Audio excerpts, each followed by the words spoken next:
Okay. So, All right. Yeah. So let's introduce ourselves. I'm Antonio Wolf. I'm a philosophy nerd, particularly focused on German idealist philosophy, more specifically the philosophy of G.W.F. Hegel. And I suppose we're going to have a discussion here focused mostly around free will with curiosity. Is that what I should call you? yeah, you can call me Curiosity or Abhishek or Abhi or whatever. So, yeah, hey guys, it's Curiosity. I have a YouTube channel and I discuss mostly science and philosophy there, some reasoning and logic. Uh, I started the channel talking about science more, but I'm more into philosophy these days, especially the last 2-3 years. I've been discussing about free will and why I think free will does not exist. So yeah, I don't have an academic and professional philosophy background. I'm all self-learned, so you might find a lot of flaws. But yeah, I think I try. That's about it. Nah, that's interesting. No, don't worry about it. I'm also self-taught. All I did was take 4 basic philosophy classes, and I mean basic. It's like, introduction to classes on every branch. Well, most of the Yeah, branches, me too, me too. I haven't but the even rest of it is done just me. specified classes on each branch, but yeah, I've done a couple of philosophy courses as well, a bit of logic course, and yeah, that's it. Yep. So I'm not an academic either. Don't worry about it. Although, I mean, I guess I've studied the part that I study to a point where people Really well. think I have a degree. So, Yeah, great, all right, great. all right. Well, I mean, like, let me set up how I wanted to discuss this.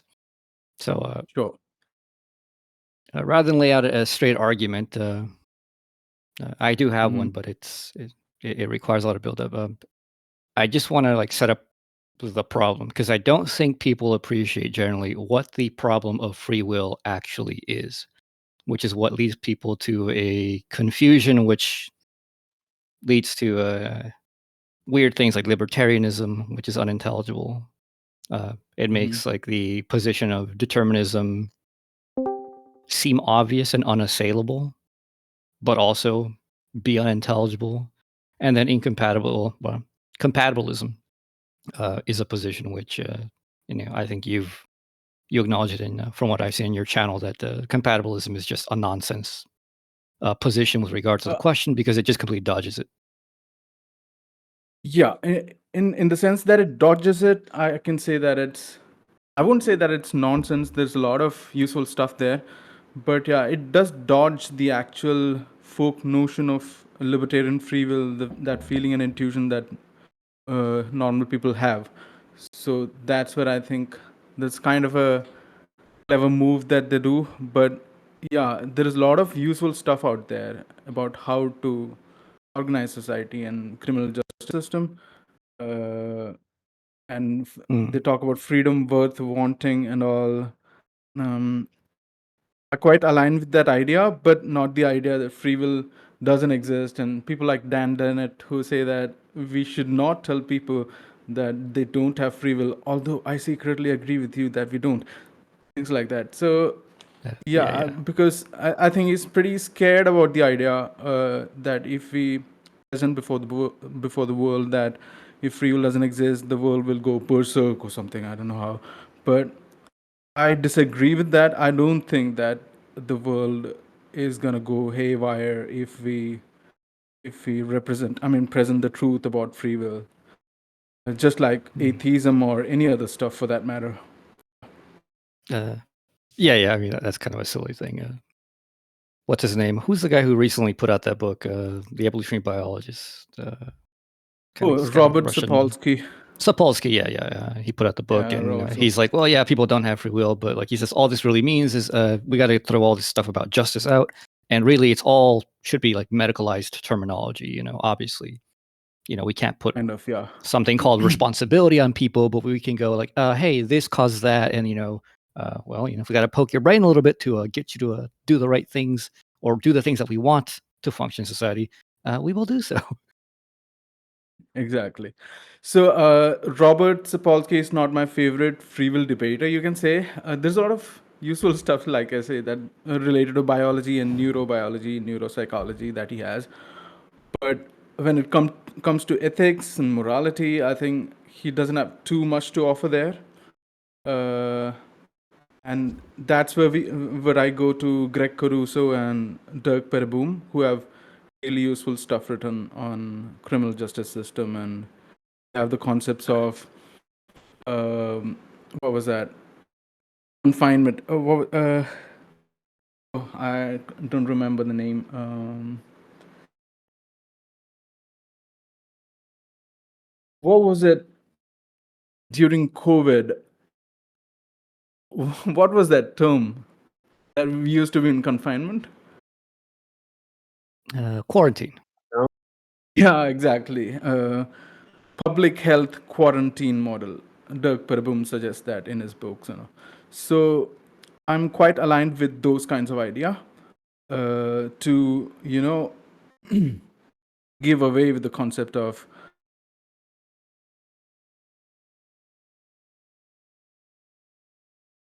attitudes that we should give away with. That really makes no sense in a no free will world.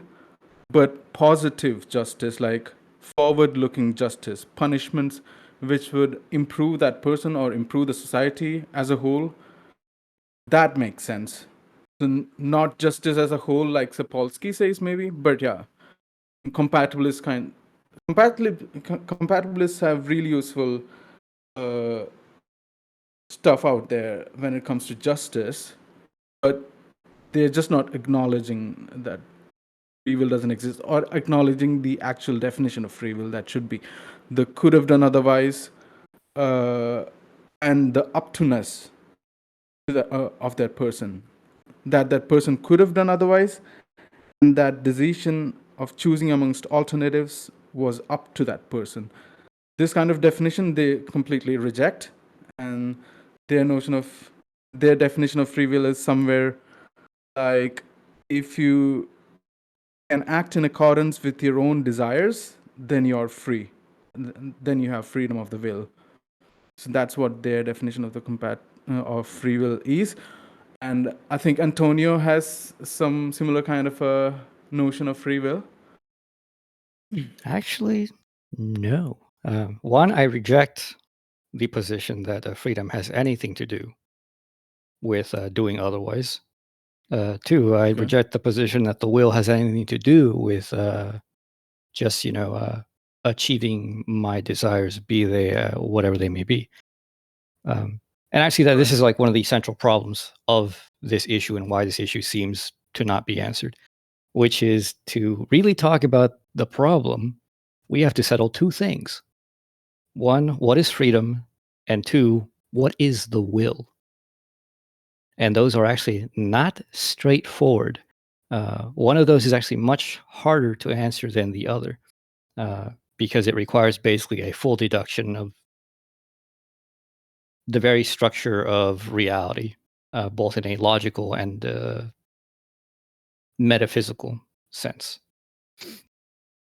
Right. Because, for example, people take freedom to be freedom from, and you're like, well, I'm free insofar as I want to do something, or I have something in mind, and something out there does not stop me from engaging what it is that I want, from realizing it.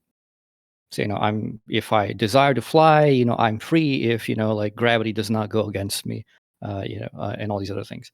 If I desire to get with somebody, for any reason, have a relationship with them, I'm unfree if, say, my religion stops me or something else in society, or maybe my material conditions, like my economic means, I don't have, a house, whatever, I'm homeless, stops me, then I'm unfree. Uh, that's a very poor notion of freedom, and it doesn't really work. Because when you think about freedom, you have to think about like freedom not simply from limitations, because people think like, oh well, like the thing about choosing otherwise, for example. This idea comes from a belief that people have that I would ever choose to do otherwise. If you put in a situation, whatever it may be, maybe it's spurious, maybe it's something actually meaningful. Either way, you're given the conditions, not only outside of yourself, but you're given yourself as a condition. You are a certain kind of person, a certain kind of being. If you weren't a certain kind of person, you wouldn't be doing the things that you choose to do. So, given the same conditions, given the same being that you are, you should not be choosing otherwise. Not only that, there is a form of reasoning required for you to find out consciously who you really are, because you aren't just you just because you exist. The human being, as a human being, is a self-conscious, rational being that rationalizes to themselves something about not only the world, but about themselves within that world. So if you don't have that whole entire structure, you don't really have a person and you don't really have a will. So let me lay out what I take these to be. And these are assumptive in presentation, but they're actually not assumptive in deduction. So the freedom has to be what I call, or what in this tradition is called, self-determination. Whereas determinism is a subposition of where determination, which is condition or causation, that which makes me what I am, or a thing what it is, or that moves a thing to its engagement of activity. In determinism, this is always on something else. Something else is always the reason, the cause, the condition, which determines, which pushes something to engage in a certain way towards certain ends, which are always outside of it. So, the things that come into you are outside of you, the things that come out of you are outside of you.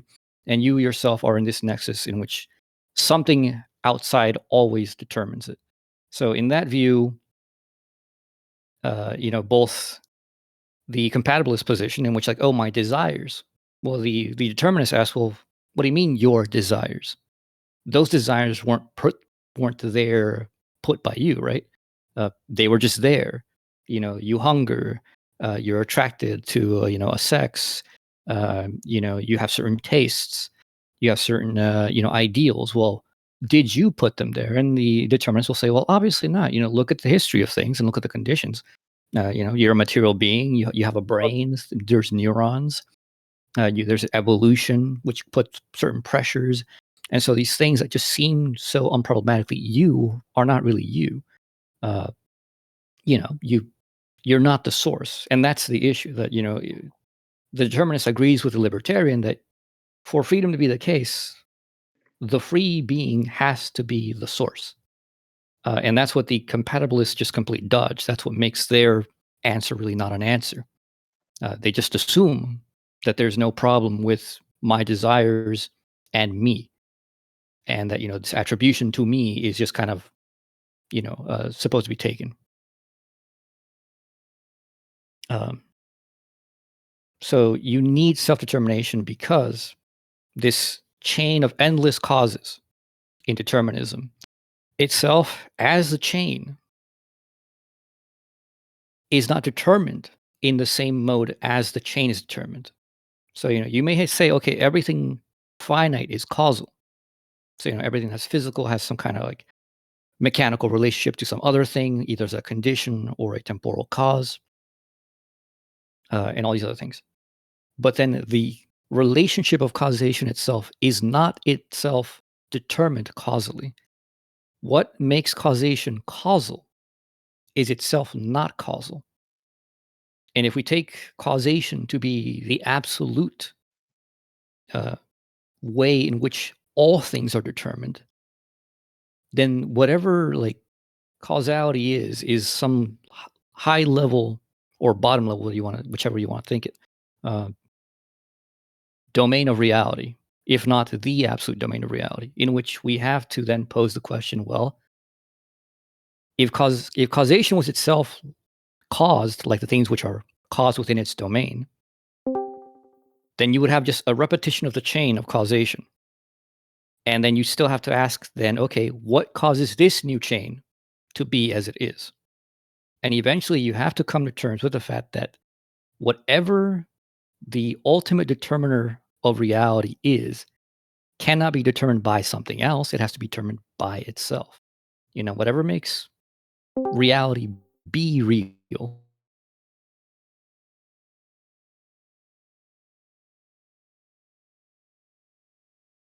realizes itself. And this causes problems, logically speaking. It's a self-reference. It causes a paradox of like the liar's paradox. Um, but nonetheless, you have to have that. So the model of freedom that I'm going with is not a model of causation. It subordinates causation. So if you think about an organism, imagine a cycle of a plant or an animal. You have the egg, you have like the developed fetus stage, you have the born stage, the baby stage. It develops into adolescence, it grows into adulthood. There's the whether it can be asexually reproduce, sexually reproduce. It will reproduce, and the cycle starts anew. That model of a self-fulfilling cycle, which also self-reproduces, in which the reason or the cause or condition for every part of the cycle. The reason for the egg is because there were the adults, that reproduce. The reason there's the adults that reproduce as well, there was the, adolescent stage that grew into them. The reason there's that adolescent stage is because there was the baby stage or the infant stage. And the reason there was that is because of the egg stage and fertilized stage. And this whole circle closes. That is self-determination. Because in that whole circle, you don't appeal to anything else for the reason as to why that thing is the way that it is. So that's the form of freedom. There really isn't any other form that you can have that will make sense, either on a metaphysical level or a logical level. And when I speak of metaphysical, I'm not talking about magic. What I'm talking about is the structure of something real that can be that has objective structures, movements. Just the same way that you can get something physical, turn it around in certain ways, and because of the nature of what it is, there are only certain ways that you can turn it around in 3D space. There's only certain ways that it can interlock with other things. The same thing happens with the structures generally of reality, like causation. There's only certain ways they actually operate and relate to other aspects of reality in general. So that's freedom. The second question of the will is something that most people, even in the writings on free will, don't seem to ever like even think about. What is the will? And most people go, well, the will is just my desires. Well, is that true? Like, why do we have this distinction of the will if it's just desires? Why don't we just speak of desires? And I actually thought that for quite a long while. It's not until I got into Hegel that the will as a distinct idea, as a distinct concept, ever made sense. In which Hegel points out something very interesting, and it actually makes a lot of sense with at least how in the West, uh, Europe and the US and the Americas, Latin America, the way we speak of the will is very much in line with what Hegel says. And what Hegel says is this: the will is the faculty of thinking which is practical, uh, which means it is. So there's something he calls the theoretical cognition, which is the faculty of general generation of concepts within my mind, so that I receive perceptions, I generate abstractions, representations, and then in these representations, I have an order that is conceptual, that is self-determining. If I want to understand what the apple is, I have to observe it. I see its whole life cycle. I see that an apple comes from a tree. I see that the tree grows from a sapling. I see that the sapling grows from a seed. I see that the seed comes from an apple. And that is the concept that I theorize in my mind about the apple. So that's the internal representation of cognition. The will is the inverse of that, one step higher, in which the will turns around. It's cognition, it's thought that turns around upon itself and beholds itself as the whole of that theoretical concept or conceiving, and takes it as immediate as he is. So when I turn upon myself, he says, and I view my whole cognition as a whole immediately, what I intuit and what I call it is the I. And you say, I am. And he says, when I do that, the I is actually this totality of the thinking being. It is my whole of theoretical cognition. And what the will does, it takes the difference between my theoretical cognition as it is in me and conceptualizes along with it the external world of objects and nature in within my mind itself. So within my mind is the difference between my mind and the world. And the will, in seeing that difference, is also the bridge of that difference. That in that I see there's a bridge between the concept in my mind and the things out there. I start engaging the way the ways to rationalize, to bring that which is within my mind out into the world objectively. So, if I want to say accomplish uh, farming, right? I need to learn what the plants I'm going to grow actually, require. I need to learn what their soil is. I need to learn, when the season to plant them is. I need to learn, how much water to use. All these things. But then once I know that, that knowledge is just, purely abstract within my mind until I will something. And to will it is to say, I want to farm. Okay, I know how to farm, or I know how to farm. I know what I want to plant. I know the conditions. And I look at in the world, are the conditions there? Yes. Well, then I go and plant. My will is done. I have a concept. I have objectified in the world. And if I look at in the world, well, no, the conditions aren't there. Well, I have the know how to develop those conditions. Well, you don't have the right soil. Well, I can go somewhere else and either plant there, or I can bring soil from over there to here and do it. And that's another way in which my will is realized. And the will specifically has to do with pure concepts of reason. The will does not really have to do with mere desires, which is why it's not reducible to desires. It has to do with concepts specifically, and particularly concepts which are the general concepts, concepts like happiness, concepts like justice, goodness, all these other things. In which these are not things that I can look at in the world and observe. The way I get happiness, for example, is just this experience of pleasure generalized into a universal. And then when I say like my goal in life is to be happy, Hegel says that happiness is the first real concept of the will, and it's still a very abstract concept. It's not a very good one.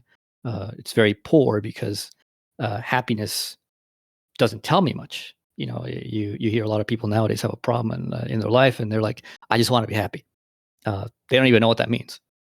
Because they think that happiness is just this abstract thing, when in reality, the way you get the idea of happiness is from doing a lot of concrete things, generalized into an idea, abstracted from all that pleasure and satisfaction.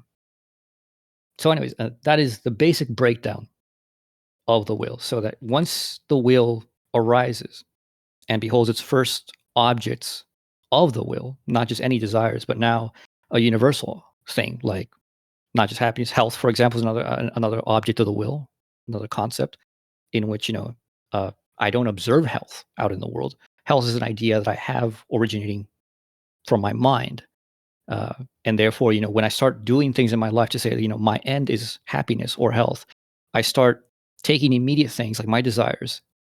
Say I want pizza, but suppose I want to be happy, and I realize, well, to be happy, I need to be healthy.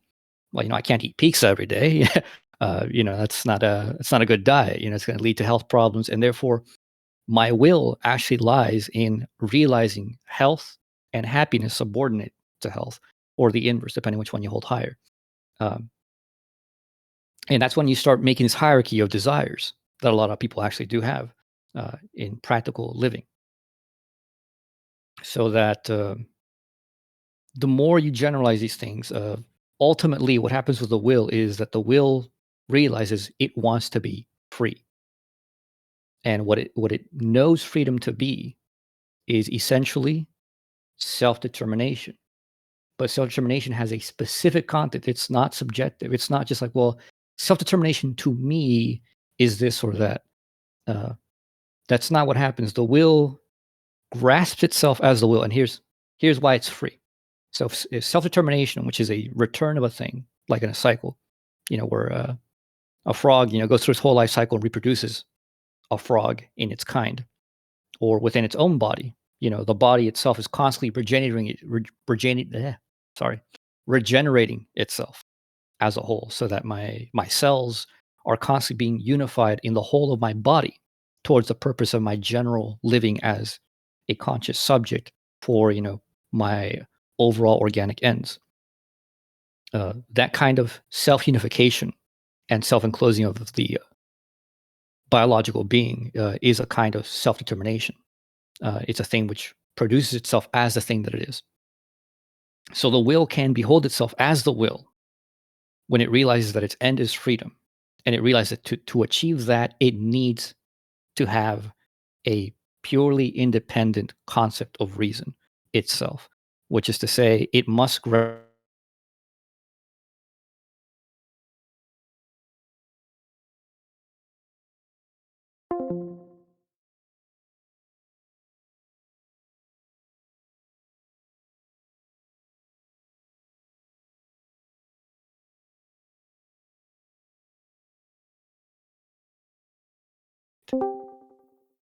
perceives itself in its own operations, sees how reasoning actually works, and comes to understand that these things actually align with the objective order of things.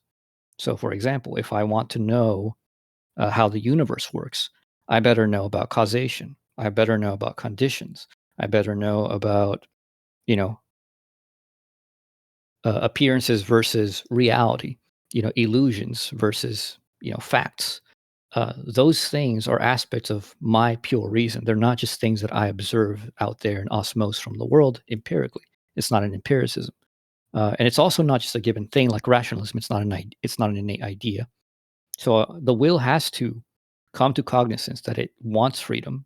It must aim towards freedom, and it must develop its own reason to the point in which that reason fully rationalizes itself. When the will achieves that, when the will knows how it wills and what it wills in the way that it wills, then the will determines itself. The will wills itself as the will, and that is where you get free will. Now, I'm sorry that went for quite a bit, but it is a very different perspective from the usual.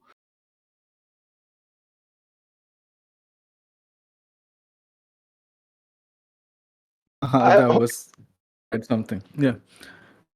Was somebody I hope else you don't. speaking? Yeah, I wanted to ask a question. I hope you don't mind. I think there's a way I possibly could explain this to curiosity. Curiosity, are you familiar with the Bhagavad Gita? Bhagavad Gita, yeah.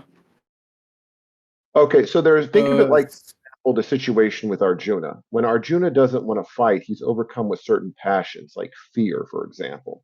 Now, his goal is, since he's a Kshatriya, to act according to his svabhava, let's just say his dharma, his own nature, his own being.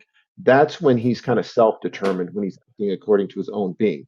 But when other things are influencing, other passions or other desires, he's being other determined. He's not free. So freedom in this sense is when you're acting according to your own so in the nature. case of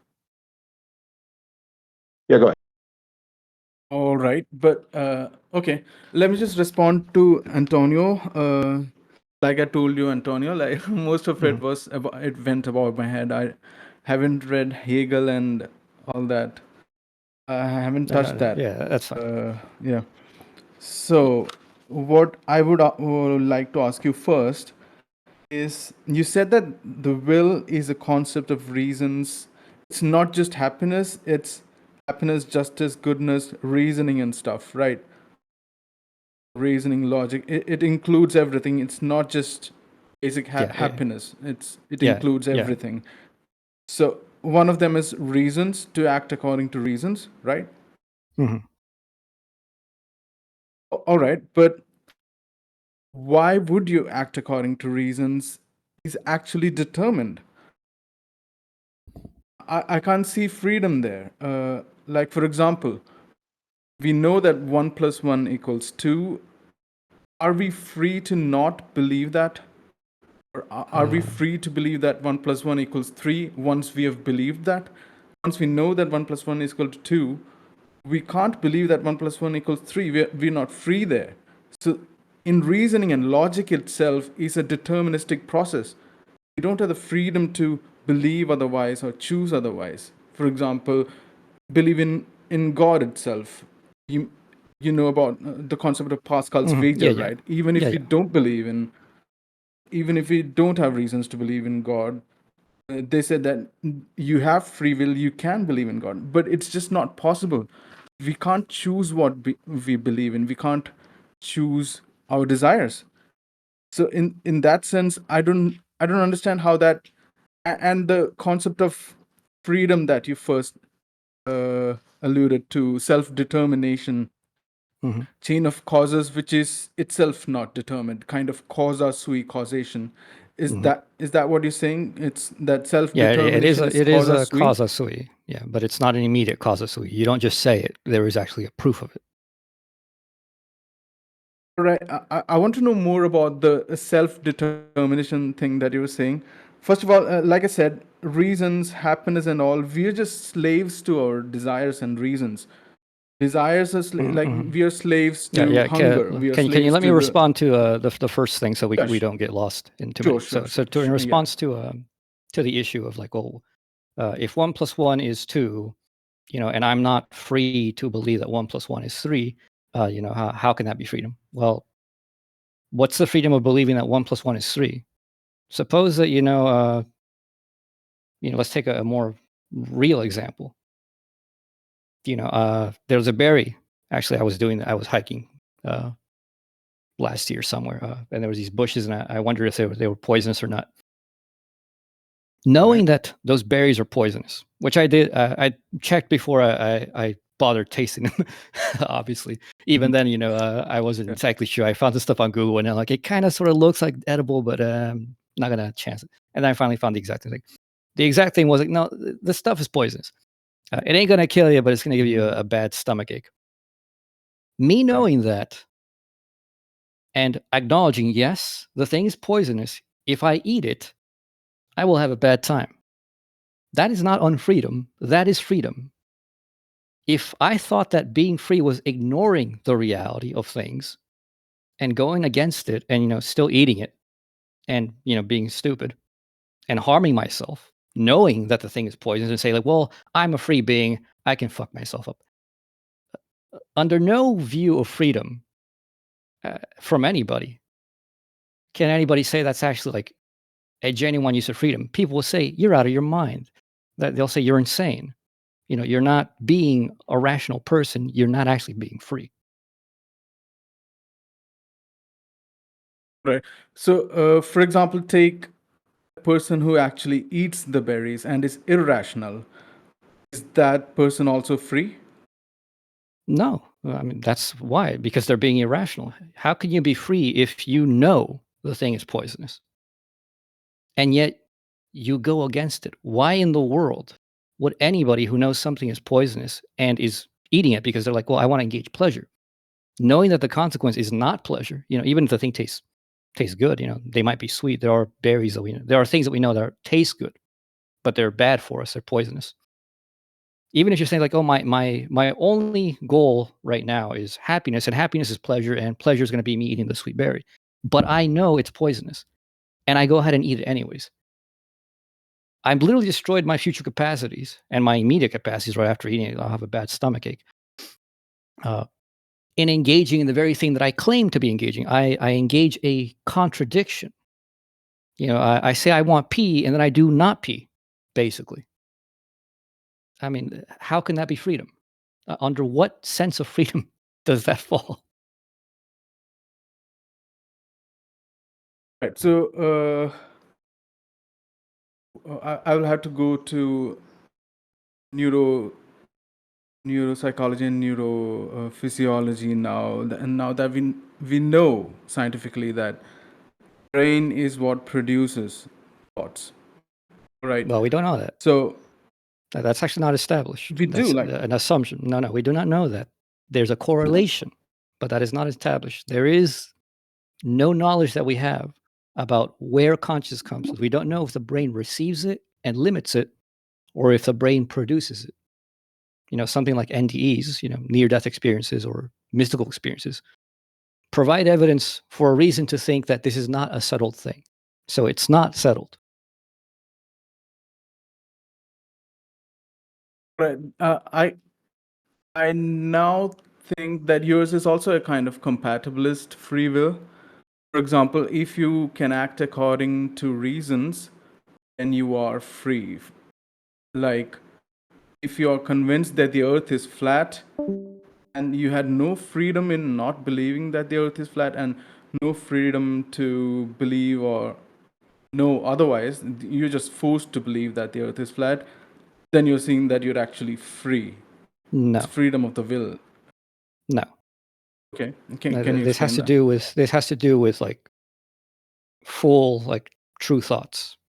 The things that I have in my head, just because they're in my head, beliefs, do not constitute my will or my knowledge. I may believe the earth is flat. I may even believe I have a chain of justifications for why the earth is flat. But if the earth is not flat, and if proper rational investigation will actually lead me to conclude that it isn't, and yet out of some kind of cognitive deficiency of my own, or whether I just will myself out of some kind of fervor or frenzy, I want to fit in with some people, or I just want to delude myself. I am not free. And in the case of somebody who just gets into that, they just will, they're just kind of not a very scientifically literate person. They get into that, and it makes sense to them. In the way in that it makes sense to them, we can say they freely engaged getting into that, but being in that does not make them free. Just like how we can say people choose to get into addictions, all these things, or you could more often people fall into them, quote unquote, but they're well aware that they're falling into it, and obviously getting into it, you're no longer free, and even they don't feel themselves as free. So in the case of mere beliefs, however, indeed, they're unfree, and you can't say they're forced upon you, because they're not. So, for example, the flat earther, nobody puts a gun to their head and said, "You better believe in the flat Earth." Even if somebody does that exactly sounds like compatibilist free will, because compatibilist free will is actually freedom from external impediments, but internal impediments, they don't care about it. Even if, for example, if you have a tumor in your brain and you act because of that tumor, the tumor determines what you do. For example, if you're a pedophile or something because of that tumor, then the compatibilists would actually agree that he's not free, but that tumor itself, the reduced versions of the tumor is what we call the brain. Like, right, for example, and I would say that person is not free. The tumor. So in this case, I would disagree. Just like that person is not free. Yeah. Just like that person is not free, we are not free either, because everything is just a tumor. It's just tumor all the way down. So not in this suppose the case. tumor is 100%. Yeah, tumor is 100% with the person who is a pedophile. Take that down, for example, take it as 50%. Is that person free? Take it as 25, 20, 15, 10. Where does freedom arise there? Do you have a line where you can draw where freedom pops out into existence? What I'm saying is that our brain itself is a tumor, is a reduced version of that tumor. You can't really make that. Yeah. Okay. Yeah, please go ahead. Yeah. I would just say, well, one, my position is not the compatibilist position. They can't really be compared in that way, because I do, unlike the compatibilist who does not acknowledge internal impediments, I do. The desires in me, just because they're in me, are not to be considered mine. Like I said, like the example of health, I may desire to eat pizza, but I know, that for my health, my ultimate highest good, which I value, I should not be eating pizza every day. we got to get fat, all these health conditions, whatnot. So me following my desire is actually not realizing my will. My will is health. My will is happiness. My will is goodness. It's not these immediate desires. Only insofar as these desires actually fit these universal self-determined ends, because that's why these are self-determined as opposed to just the desires that are in me. The desires are in me, yeah, they're just there. It's just like how, if you're a guy, you're attracted to women. If you're a woman, you're generally attracted to guys. You don't do anything for that. You didn't choose it. It's just there. I The same basically way. see it as hierarchy of desires, like first order, second order, like orders of desires may be there. So you are actually saying that reasoning or rationality itself is Is a desire. different from desires. Is a desire I would say, itself, right? And do you agree I with would that? say, I say one, it's different from desires, but it also is itself a desire. Yeah. Like you and I, for example, are having a discussion because we desire rationality. We desire comprehension. Exactly. It's all And desires I would say, all the way down. Like I say, it's no, all it's not. tumor all the way down. It's not all desires all the way down, because reason is a desire which desires a specific kind of thing, and it's not general desire. So when you're an animal, for example, you have a desire of, like the animal wants, it sees like a bunch of food, and it wants, the meat, or it wants, the bread or whatever. And I don't know if you've ever seen this, that you put a dog with something that it really wants both, and it literally just gets locked up between like running back and forth because it can't make up its mind what it wants. It goes like, "Ooh, I want this," and then immediately like, "But wait, this over there," and he starts running and he goes crazy. The human being and reason is not like that.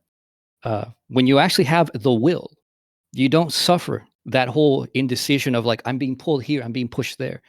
You're not. Your will is the one that directs. Your reason, you have a rational goal that directs all your actions. That is a difference between the generality of desire and the will as a cognitive thing. Desire is not cognitive, but the will is. The will is a form of cognition. And it's, as a form of cognition, it is its own end. So something like goodness does not arise simply as a given. Goodness arises in the end through a fully rationalized understanding of reason itself.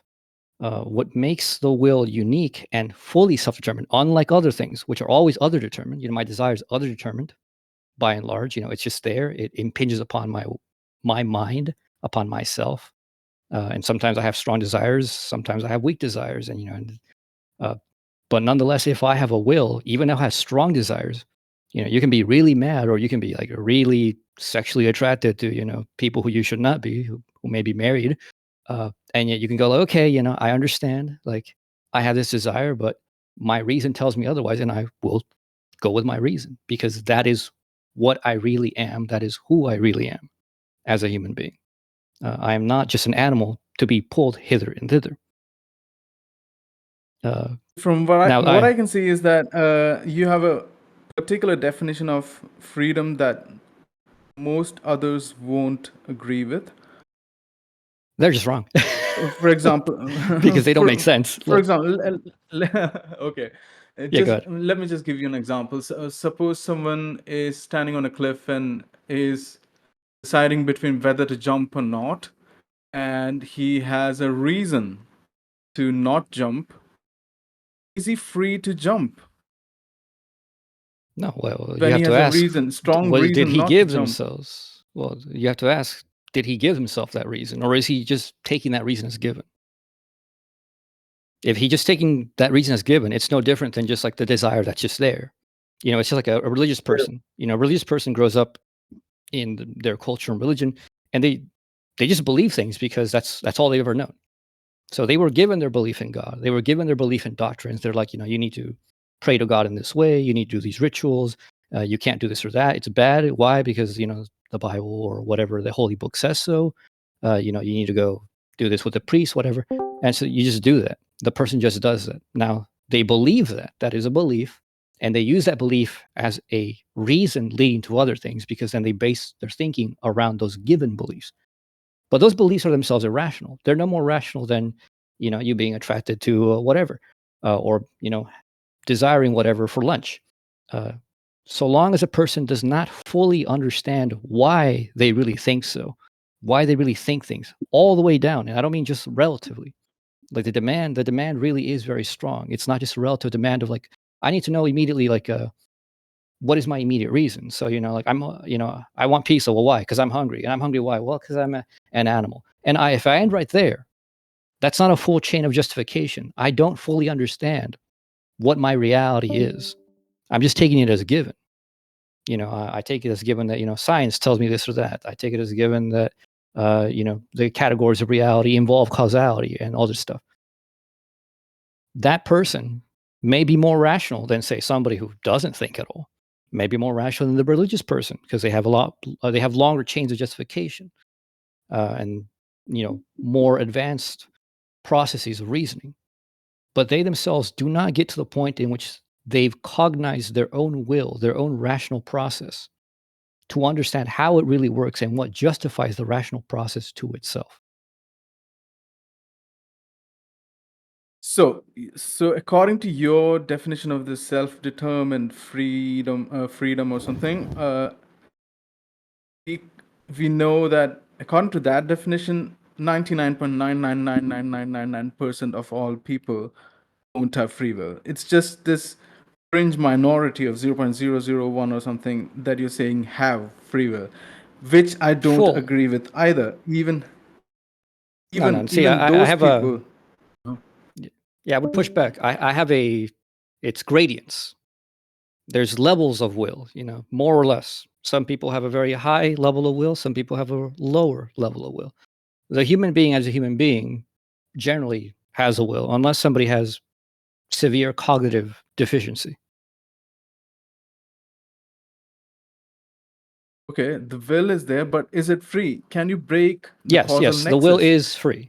Yeah, the will is free. Because I don't agree with that. to be a You thinking, can't break the causal nexus. You are determined. Okay, let's just set aside indeterminacy here. Yeah. Because we can actually even talk if about it's this, by the way. indeterminate. Yeah, we can talk about the causal nexus. I have an answer for that. All right.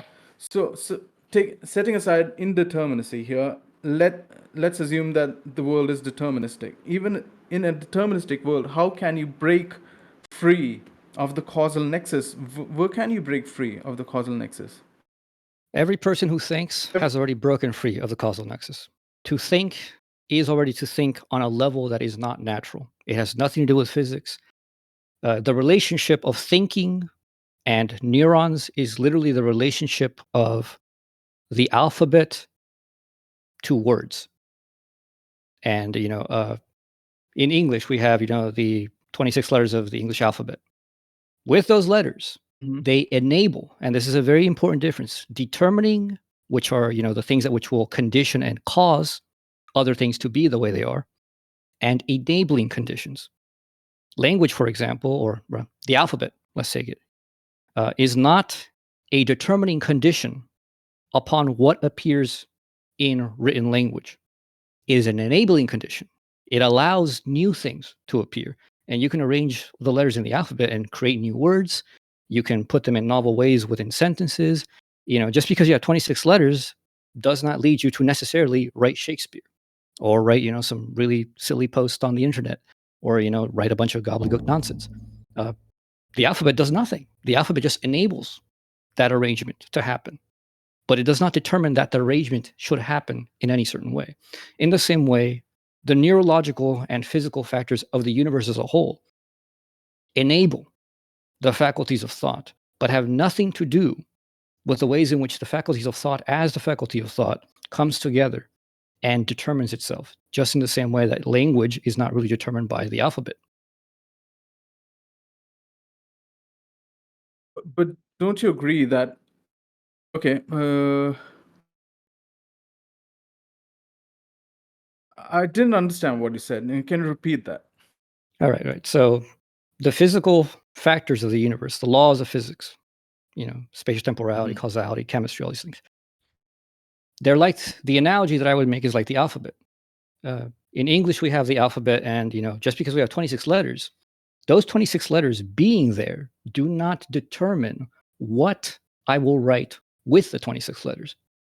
They don't determine the contents of writing. They only determine They the ways. themselves don't determine, but there are other determining factors out there. Like yeah, the the determining mind factor itself. of what appears. Yeah, exactly. The determining factor about how the letters are arranged comes from the mind. I have a meaning. I use the words to express that meaning. The words don't determine my thought. My thought determines the word. The letters. The same way, concepts. Yeah, but your thought Concepts. itself, but your thought itself is a process of mysterious causal processes happening in the background No, it isn't. that you're not aware of. No, it isn't. I'm fully aware of what my thought actually is. For example, let me give you an example. You're aware of your thought, but you don't know how your thoughts are made. No, I actually do. Do you know how your thoughts are made? Yes, How I are do. thoughts arising into consciousness? Do you know that? Are you aware No, of that? the Do you know question of process how a behind thought is determined as a thought is the only one that Yeah, matters. but you're you're not asking a free question to choose which your thoughts. I am free to choose my thoughts. I'm the one who determines them. Let me give you an example. Let me give you an Okay, example. wait. Let me give you an example first. Okay. Have you ever meditated or something? Yep. Or have I've you? actually been doing that for the last few days. Okay. Great. When you're meditating, you know that your thoughts are just popping into consciousness rather than you creating by some strange kind of methodology that is outside causality. Don't you agree with that? I don't really think when I meditate.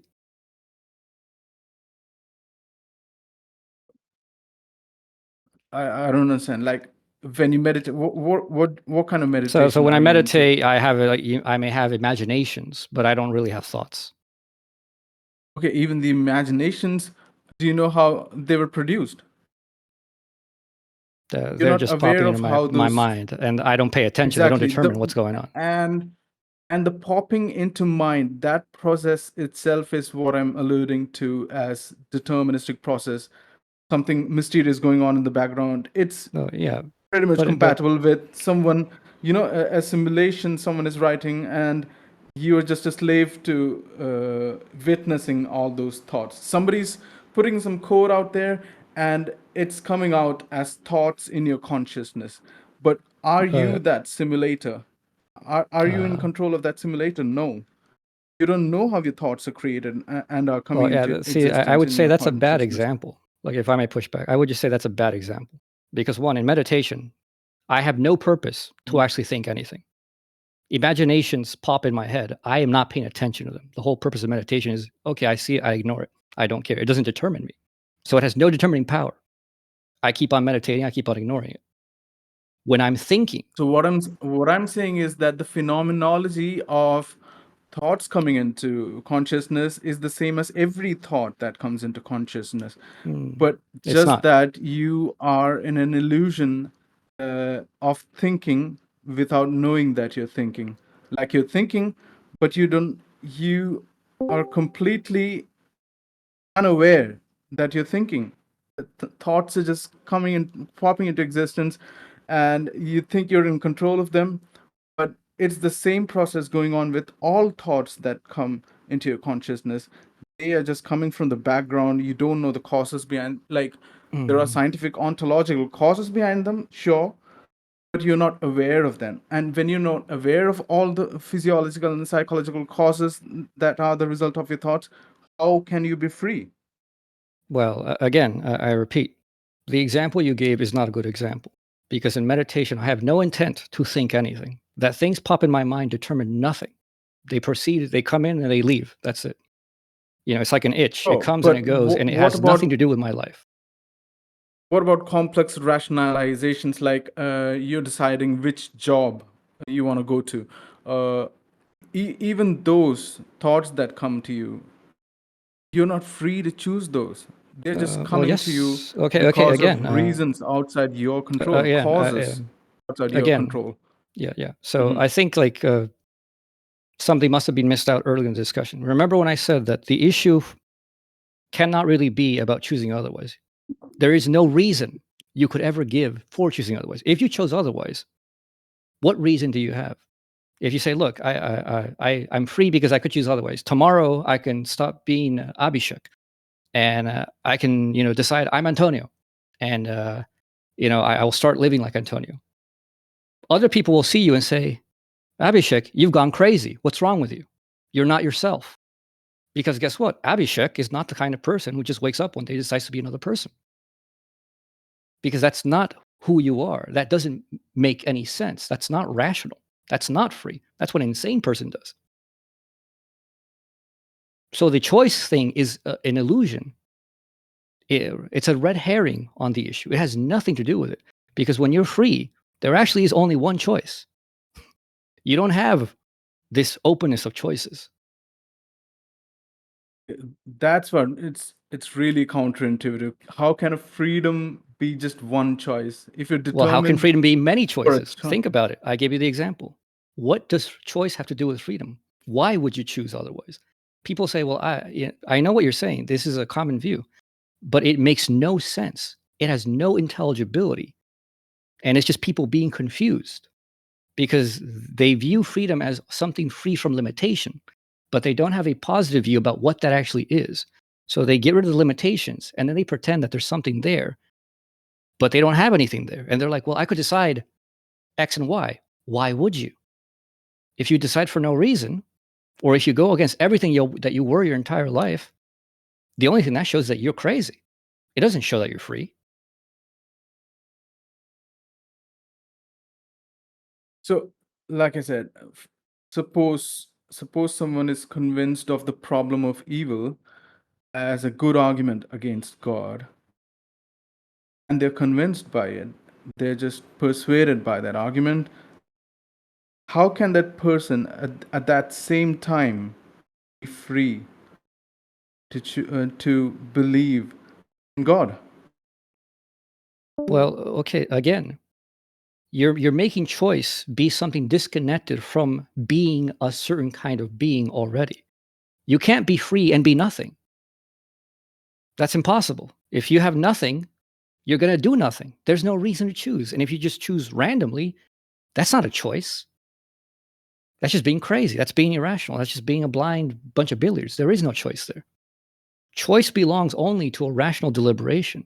And a rational deliberation only belongs to a certain person who is a kind of person. They're not an abstract person. Because if you get rid, for example, of your emotions and you say, oh, I'm perfectly rational. I have no desires impinging upon my thinking. Why would you choose anything? Think like, right? It doesn't make any sense. You wouldn't choose, oh, I'm going to choose to be a doctor. Why? You don't have any feelings. Nothing draws you to it. You're not part of this world. You're not part of the nexus. You don't have hunger. You don't have anything that pushes you to consider anything. You have no reason to choose anything. You would not choose anything. You would just be there, do nothing. You understand like that problem? Like the way that it's set up is impossible. I still don't understand your definition of freedom and why should that be called freedom? How is that freedom? Can't make Because sense of that. Okay. So self-determination is freedom because one, it cashes out the intuition people have that freedom is self-originating, causa sui. Two, it catches out the notion that people have that freedom is freedom from other things, because in being my cause of myself as a specific kind of being, other things aren't the cause of me. Now, they can be enabling conditions, like the example of the alphabet and what I write with it. The alphabet enables me. Physics enables me, but physics, it does not determine what I think. It That the does. sun has a sun flare, tomorrow is not going to determine the way I think, other than like I may be aware there's a sun flare and I'll be like, oh man, maybe I'm a person, in the forest who's never, seen technology and doesn't know many things. And like you might see effects from that. You're like, oh, the gods are angry. That's the only effect it's going to have. It's not going to make me think anything. It's going to only impinge upon me, my rational process work in a completely different way. Because when I think, I do not think in atoms. When I think in meaning. When I think, you tell me something is Right. You know, And that's the illusion of free will. that's not illusion. That is not an illusion. See, that's backwards. That exactly is the illusion. Okay, See, let me explain. Actually, let me explain so that you understand where I'm coming from. Okay. So you're saying that's an illusion of freedom. Well, you Right. have a thing. Suppose you have a Lego, and Legos, they only have a certain shape. They come together only in certain ways. That's not a limitation. Like you might say, like, oh, Legos suck because I can't build just whatever I want. I'm stuck with like the bricks, and I can only make certain shapes and all these other things. And you may think that's on freedom. But that's like saying, well, look, I'm unfree because, when I'm building my house, I only actually have so many materials, and I have to go with those materials to shape what it is that I want. Well, that's not a limitation. That's a limitation only insofar as you think that you ought to be able to just make your will like magic over anything. But the reality is that you are a specific kind of being. Like for your human being, for example, you already reason, by the nature of it. You grow up in society and you're unculturated and you develop rational capacities. You have imaginations of a certain cultural kind. You don't just imagine just what is in nature. You imagine things that don't even exist. You use the stuff, like with the Legos, and you can make the statues of just about, so long as you have enough Lego blocks and enough time and creativity, you can do it. The Lego blocks enable you to do things. They don't limit you. Your body enables you to do things. It does not limit you. Rather than like being something from outside, because what you're saying is you're talking about these as things like forcing me from outside, but this is not a force from outside. This is me. This is how I actually am. This is how I these are can be. forces from inside.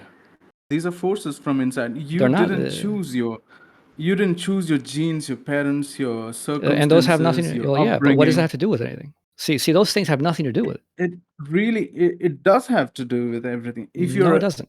whether you're wait, let me explain. Whether you're a rational person or not has everything to do with what your causal history has been. Your Yes, it does. parents, I your grew up. genes, your upbringing. I grew up. Yeah. I grew up in a very irrational society. So have you. My parents don't understand anything that I'm into. No teacher ever taught me these things. I'm just a curious person Exactly. Same here. who ended up getting stuck with all these things. The causal history enabled me, but it did not cause me to be this way. It did not cause my thoughts, like physically. Now, there's an order of thoughts, which also has a relationship. Some of it is causal, some of it is self-determining. Like within self-determination is causation. Like it's not magic, but it is a different order of determination in which the appeal cannot be made to anything else. When it comes to let me give you an example, because this is what I was going to do earlier. Okay. Consider something that is absolutely immediate. And immediacy just means, without middle, without relationships, because a middle would be anything that mediates. So, this something would not have something inside, because that would be a relationship, a mediation with some kind of form, a content with a form. It can't have a boundary. That would be a mediation between an inner and an outer. It can't have an outside. That would be a mediation of another kind. It can't have a relationship between it and me, because that would be a mediation. What is that?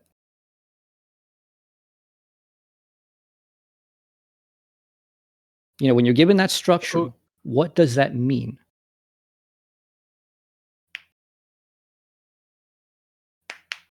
I didn't get that. Like I mean, you can say what that is. I mean, for example, what's an example for that? Immediate. Well, so I'll tell you what it is. Nothing. It's nothing. It's not a thing. Yeah. It has no inner. You're saying that everything is it has connected, right? Yeah. It's something that literally is a whole bunch of nothing. Now, when you think that, how do you actually think that? Is it because you actually understood the meaning, which is what I do. I comprehend meaning. I'm like, oh, I get what that is. I understand it as a concept. I think about it as a concept. I think. Or is it, or are you going to like say that actually no, the reason you think that is because of the neurons in your brain, which I think you'd probably like to want to say. Well, yeah, I don't even have to allude to the neurons and stuff. I'm someone who sometimes experience the subjective nature of free will not existing, of non-free will. I can experience it sometimes. So that's some useful contribution from Eastern philosophy, for example, say Buddhism and Advaita Vedanta of Indian philosophy, Are which you are referring to non-dualistic. yeah? Are you referring to like a mystical non-dual experience where the self disappears? Yeah, right, something like that. Okay, Self I would doesn't classify exist, that actually as and perfect that can freedom. experience as well. Okay, you are classing. Okay, that's where the distinction lies between you and me. I think your definition of freedom is. I mean, isn't that class as freedom by classic Indian freedom that most Vedantists people at the same time? Because something like that's liberation. That is freedom. You're liberated from in samsara. that way, if is that how you have been using the word self-determination, liberation, freedom? No, I've been using it exactly in the way I told you. But from my view, Okay. that which you describe also counts. It's a really poor kind of freedom, but it is freedom. Okay, that's your kind of freedom. But most people on earth, the freedom that matters for them is this freedom to do otherwise and But they don't have be that free freedom, and from it's nonsense. causality. So you're kind of agreeing with me. And when we want to build a society and a justice system surrounding that, I think the definition of freedom that we rather would use is this folk definition, that the freedom to otherwise and this No, you up-to-ness can't use a to folk actions. definition. Look, because the folk people, they have something true. They have it's true. It must be cause of sui.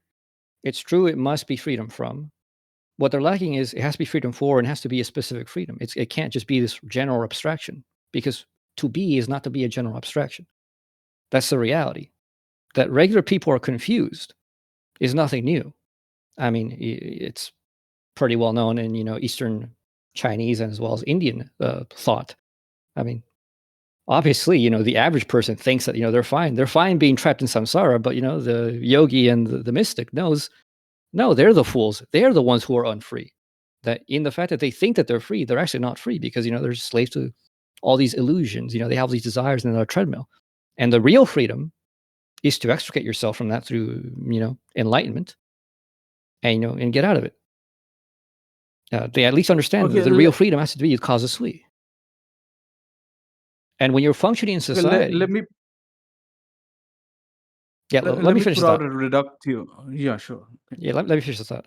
Since you mentioned society, so when you're working with society, you don't want to work with a layperson's view.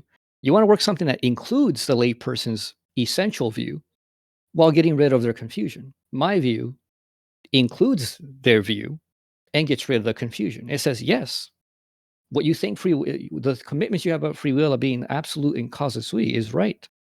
The commitments you have on it about being freedom from is right.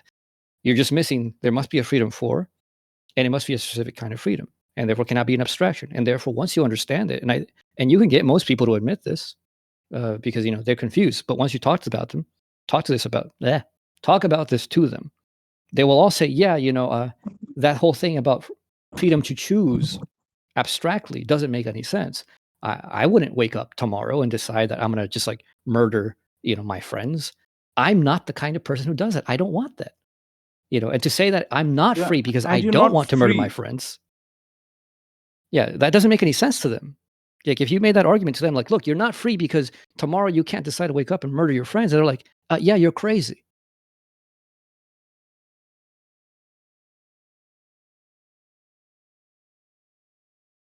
So See, I understand the distinction between a rational person and an irrational person, although you can straight away draw lines from, but there's a gradation to rationality, right? yeah.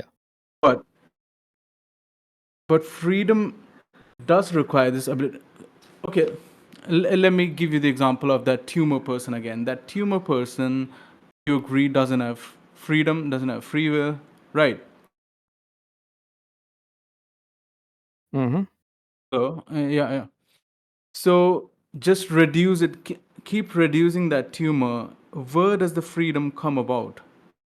The freedom comes about when the person rationally beholds the contents of their mind and the contents of the world, has a rational principle, purely rational principle, which orders all their actions, the principle of the good, for example.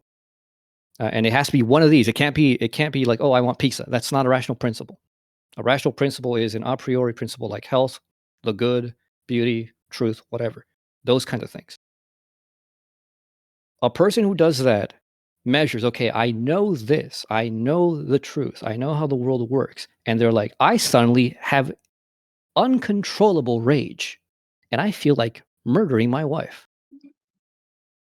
Now, that person, if that rational process does not kick in, if like they just go directly to like, I just suddenly have rage and they just unconsciously just go haywire. They kill, their family. One, that person is not free. Now, the other person might have the rational process may appear and they're like, this rage has overcome me. I'm aware. And in my mind, I'm like, I don't want to do this. I don't want to do this. But my body's moving on its own. That person has free will, but now like their freedom is not engaged in their body. They've literally lost control of their body. Sometimes that happens. People, their body kind of like goes out of their control. But their rational mind is still there. So that person has free will, yes, but they can't realize it. They cannot actualize the will because they've lost control of the body.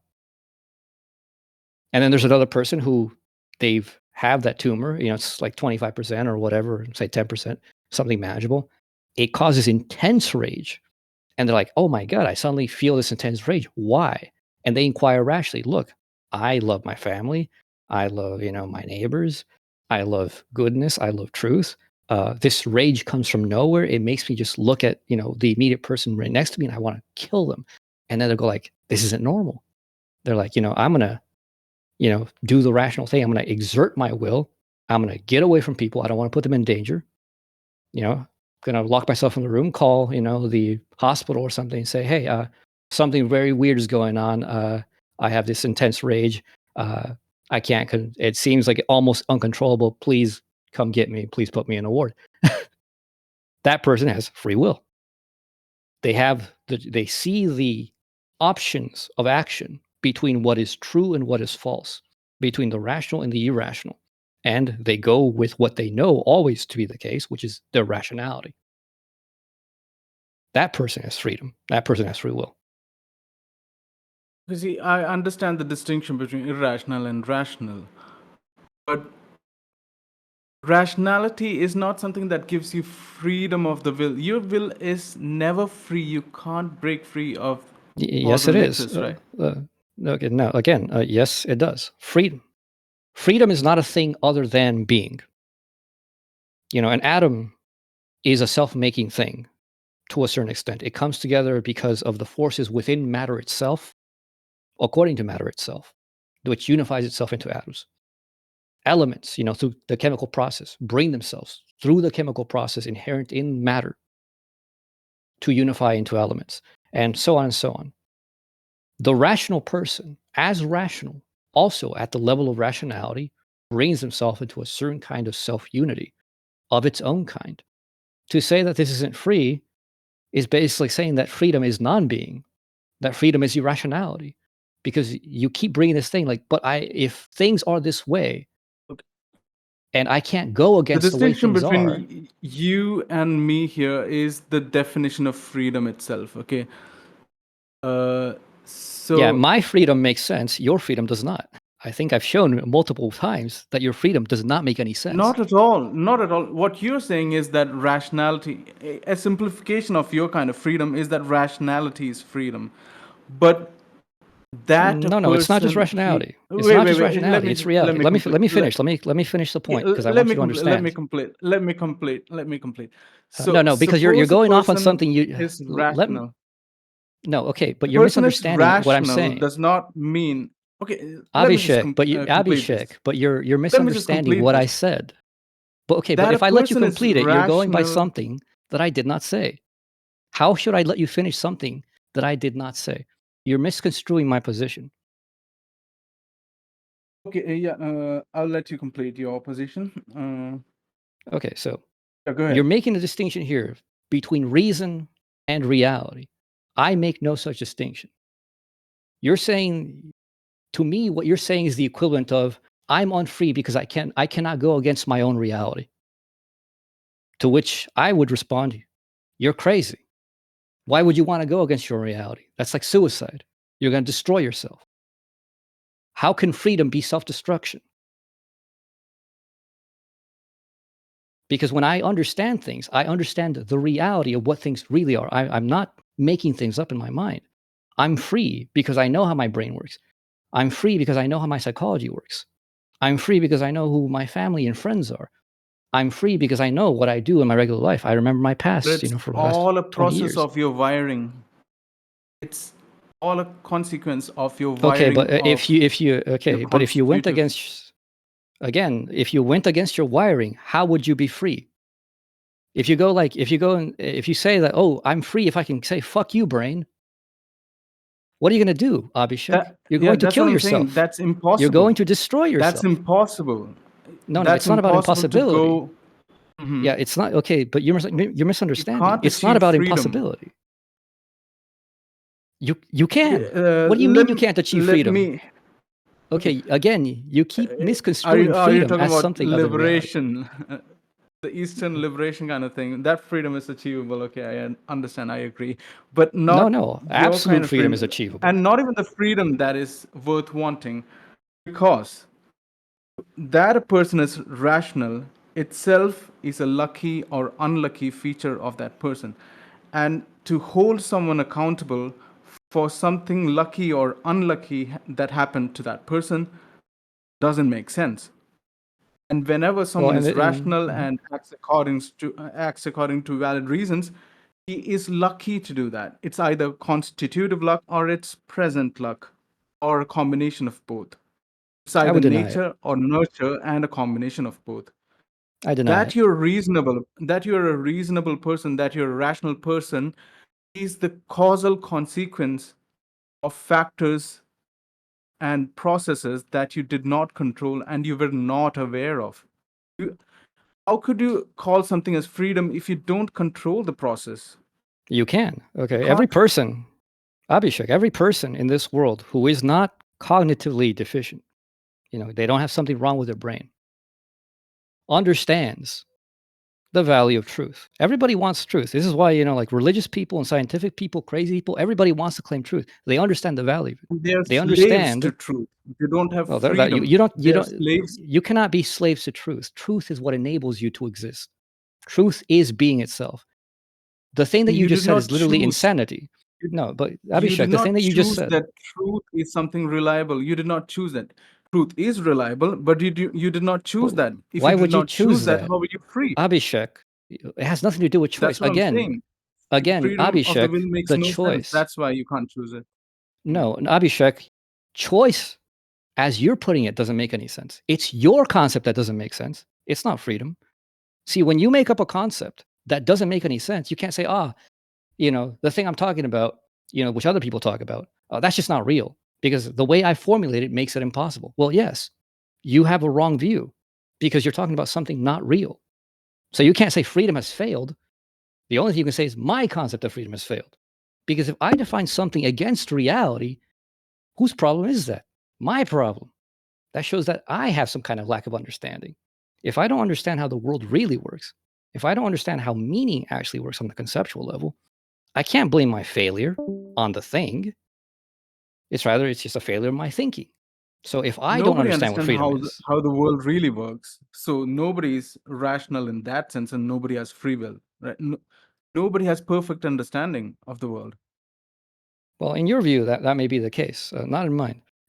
But yes, at least so long as you understand that insofar That's a as there is a pompous misalignment with reality, and there's a way in which people are trying to go against their own reality, which is the same way, it's like destroying yourself, thinking that that's what makes you free. That's like saying that a person who commits suicide is free because, they got what they chose. They wanted to die. No, they're not. Clearly, the person who commits suicide, was being driven to suicide. People don't rationally choose out of nowhere. Oh, like I've decided, I just want to commit suicide. No, they're driven to that by despair. They're driven to that by bad conditions. So just random exactly, and choices. that's the case with every choice and every decision No, you no, make. it's not the case with every choice. For example, when I told you about the immediate problem, the thing about immediacy, that when you think about immediacy, the only thing that is consequential to that, what it means is nothing. That's not some random choice. That's the consequence of what that really is. And if I follow that as that really is, what that does is it frees me up from illusion. It frees me up from wasting my time having, wrong ideas about the world, wrong ideas about how my own reasoning works, wrong ideas which lead me nowhere except pain and destruction. People who think that freedom is just choice end up in a lot of pain and destruction because they're like, oh, I have all these choices. One, I lack the motivation to choose anything. Two, I have choices and I don't know what to choose. And it's just arbitrary. And where's the freedom? Nowhere. Because their own thinking about it doesn't make any sense. It does not align with reality. You cannot be free and go against your own reality. That's just, that's worse than ignorance. The ignorant person, we can say, yes, they were unfortunate, suppose, and by this, I mean Let somebody me put an really ignorant. example. Okay. Let me put a thought experiment. Okay, there's a person who lives in a very impoverished society and financially poor, and the culture is very violent, and that's the whole upbringing that his parents and the whole culture and the whole society gave him. Somehow he grows into a person who is considerably rational, but he has all these causal influences of his upbringing and stuff. And his genes are not that great either. He has genes which predispose him to violence and stuff, but he somehow had the fortune of going to school and having education and all that. So he is rational in most of the decisions he takes, but there is this thing hidden, this mixture of his nature and nurture, of being violent and of being unempathetic towards other people. All right. So, do you think that person has free will? Or do you think everything that he does has causal connections and he is not responsible for all that? I don't think those two things are antithetical. I can admit that those things have all causal connections that impinge upon his will and that he also has a will. The will has to do with exactly what I said earlier, the way that I defined it. The will has to do with these purely rational cognitions like the good, beauty, truth, happiness, health, those kind of things. Now, you can be a really fucked up person. You can have a really fucked up background. Oh, and I'm sorry for cursing. I don't know if you want that on your channel. No, that's okay. Yeah. Yeah. I have a sailor's mouth. I got to work on it. So yeah, a person can have all those backgrounds. No, But that's okay, fine. so they may understand, for example, let's put it on not an extreme level. We'll make it more extreme later on. So, let's say, and this happens in the U.S. The U.S. is a great example. We have a huge fat epidemic in the U.S. People know what is healthy and what is not healthy food. They choose, and then they want to medicalize and say, look, it's because like my parents were obese. I grew up in an obese household. I couldn't help myself. And then they're asked, well, did you know that was going to make you fat? And they're like, yes. Did you know that it was unhealthy? Yes. Did you choose to not abstain? And it's like, but I really, really wanted it. I really just love cheeseburgers or pizza or whatever, and I just can't help it. They're like, what do you mean you can't help it? Did you know it? That was bad? Yes. In the moment that you had the cravings, were you aware of the cravings? Yes. Did the cravings walk you to the store? No, I walked to the store. Did you like rationally deliberate and say like, this is unhealthy? I know it's unhealthy, but I fuck it. I'm gonna go do it. I'm gonna go eat the cheeseburgers and the pizza. I want to, I just want to have pleasure. That person Yeah, you're has free not able will. to. But are you able to explain why that person chose to do so even after knowing this? That's because Yes, there are conditions that are controlling that mind of that yes, person. There yes. are But other the person conditions that knows. that person So is not in control of. right, right, Yeah, and that doesn't matter knows. actually. So in But my position, what that does is not at matter. play here? Okay, what is at What play is is at that the play? Is person knows. So that what it's is at not the play is person. specifically. Yeah, no, It's not the well for me this is consciousness of that no, person. in my It's the position this is what is conditions at that play. are at play. No, it's not the Those conditions. conditions Again, are again, what in are this determining what that person does, no, they don't. not the Abhishek, person himself. Again, this person knows. Despite They being a rational person, she's not able to not choose that pizza. No, she is able. Why? She knows. What do you mean she's not able? No, she's You not can't able make to that because judge. she You cannot didn't make choose that it. judgment for them, Abhishek. You cannot make that judgment for them.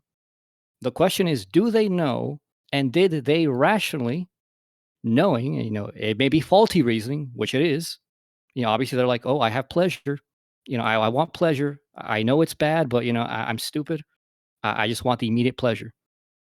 But they know the consequences, Abhishek. They know it's unhealthy. They know it's going to cause bad problems in the future. They still But did they it. don't You know the cannot. conditions that are determining They don't have to know the what conditions, Abhishek. overwhelms, They don't which have to know the desire or reason conditions. overwhelms. No, they don't have to know the If they conditions. don't have to know the conditions, then I just don't agree with you. No, look, That's in the exactly case, what freedom should no, mean. no, no. Like in this case, I'm assuming, and go ahead and correct me. I'm assuming the conditions you're talking about are the physical conditions. They don't have to know Yeah, that. the What they have physiological to know is conditions. the immediate rational conditions. The person has to know But the why, knowing of the why immediate am I rational incapable? conditions itself is determined.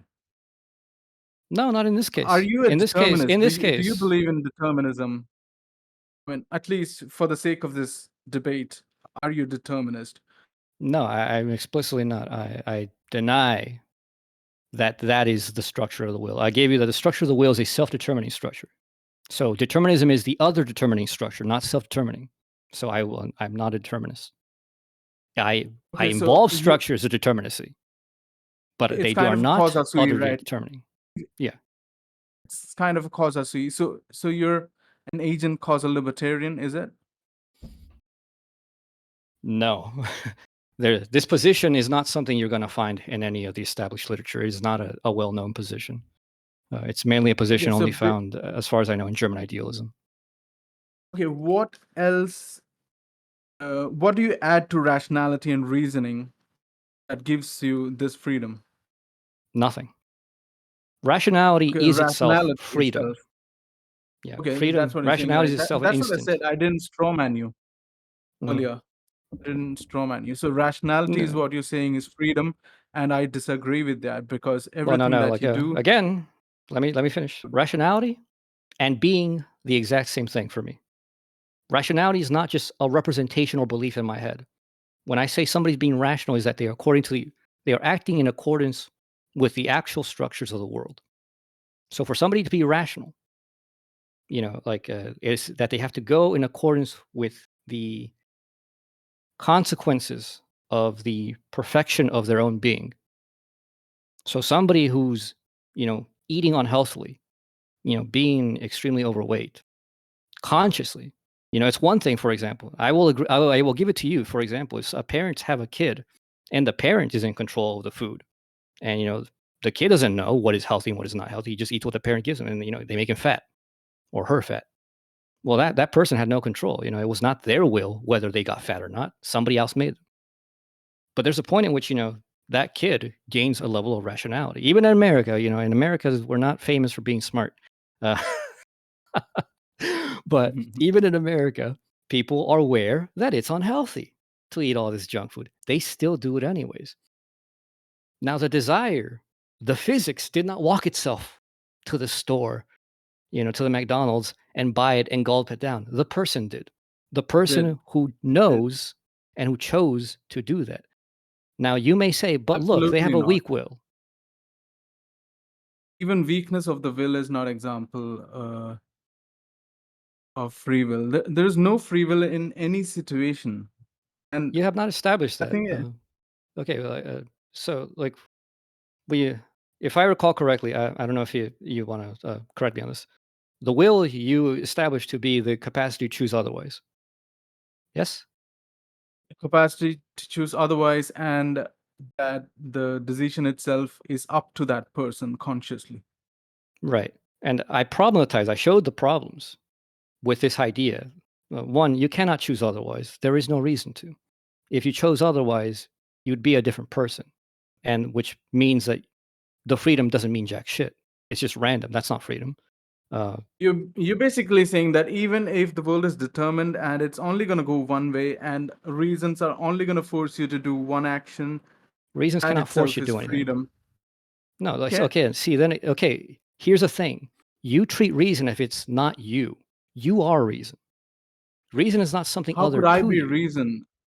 I consider myself to be my consciousness, and I didn't create or choose all the conditions that are resulting in my consciousness. So are you an operative agent at all? Or are you just pure observation?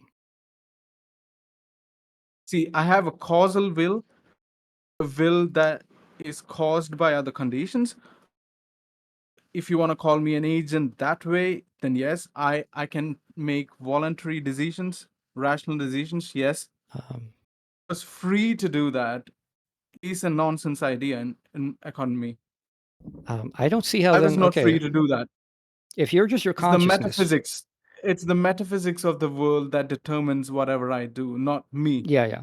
So, I'm I mean, constitutive of all the of my brain and endocrinology, neuropsychology, and neurophysiology, all the genes. I am a product of all that. How can I be free if I didn't create or choose any of that? That's the well, freedom I think that's worth. That's the freedom that we should work with if we want to build a society and if we want to develop a criminal justice system based on that freedom. That's the well, I kind of disagree freedom. because that's I not freedom at agree. all. It's nonsense. I agree. I agree that rationality exists, but the fact that one guy is rational is itself not under his control. It's because he's lucky or unlucky that is No, it actually rational it or is not. under people's control. It is under people's control. Not at all.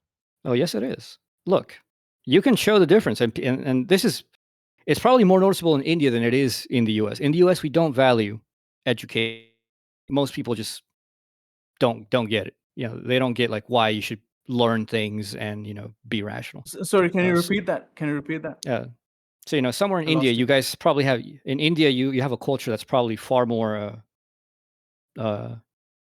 engaged with valuing education, where in the U.S. we don't. No, Eh, no, I don't think so. I don't think so. No? Okay, well, you live there, so you would know better than I do. It's just I Yeah, I generally know. gotten I more the mean, impression that you guys in general have a better appreciation of education. But anyways, it's not as much like that. I mean, you shouldn't conflate Indian philosophy or Indian theology or whatever with the people here. Okay, so we have 1.4 billion people here. The philosophy and philosophy is not the same as the people here. Okay, so the people no, here I are was just talking fucked up. just on number wise. I mean, you guys make a lot of engineers and doctors and things, far more than we Yeah, I do. think there's some bias going on there. It's just that the engineers and doctors who are created, you're gonna find them. Are you in the US? Yeah. Okay, yeah, you're gonna find them in US, for example. These guys are going out there, so it may feel like, oh, the Indians are very education centered and all, but no.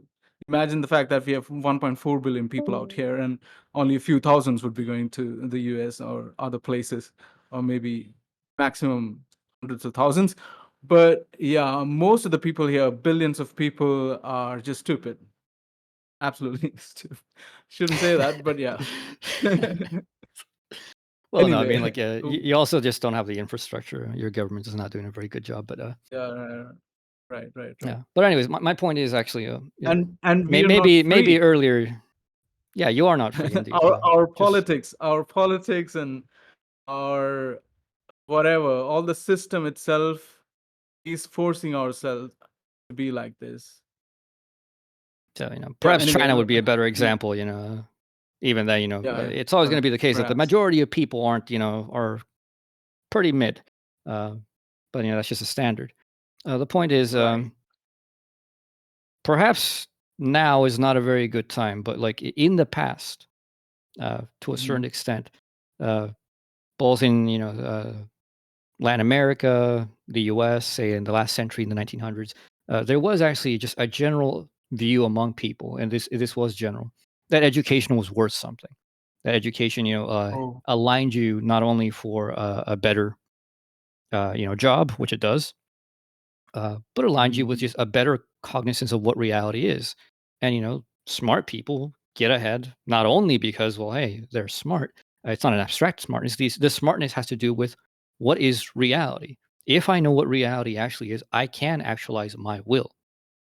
And if I can actualize my will to the highest degree, I know the reality of my own reason. I know how I think and why I think the way I think. And that this is a specific certain kind of way, because it is. There is I actually really disagree only. there, but Yeah, you can please disagree. continue. Yeah. So to that, there is a specific kind of way that this is. The fact that I can't go against that is not an unfreedom. The fact that I can't go against that is no more than the fact that, obviously, why would I want to go against that? Anybody rational, anybody who's cognizant about what the world is and who they are and how they think and how they know the world, would want to maintain the capacity to be and know in the world, to actualize one's will in the world. Your example of being unable to go against the truth and treating that as if it's an imposition seems to me to only come from a view in which you are not an agent.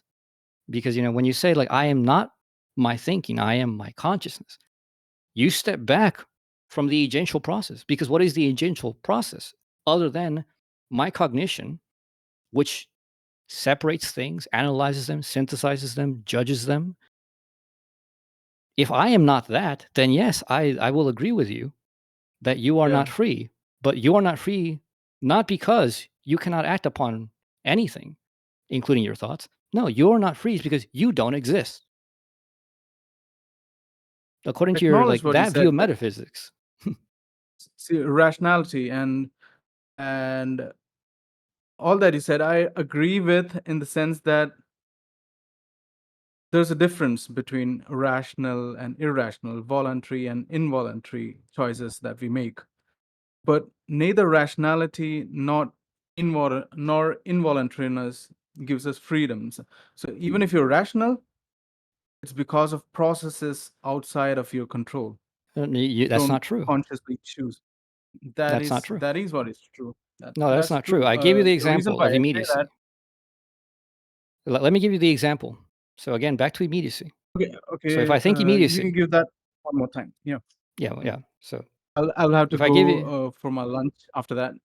all right, yeah. So let me just be real Yeah. quick. So if I give you immediacy, there's a consequence that the meaning of that, the understanding of it on the operation of meaning is it's nothing. I can't think actually. The reason it's nothing is because thinking cannot happen. Thinking needs relationships. Thinking needs mediations. And thinking looks out, tries to get a mediation, and hey, there's nothing there. There's an absence. So it lacks its own self. In turning back, it immediately goes, wait, there's nothing. Thinking is not there. Thought is not there. But now the nothing, the absence, is itself a thought. So I go from a thinking of an immediately, there's another immediate, which is the absence. I notice that immediacy again, and it's the same immediacy as the first. And I'm stuck in a cycle between, what is immediately there and what is immediately not there. And I'm stuck in that. And I can go one level higher again. And I'm like, wait, this is a process. I go from what is the presence to the absence. But what the absence is present. So it's present. But what is present is absence. So it's absent. Present, absence, in circle.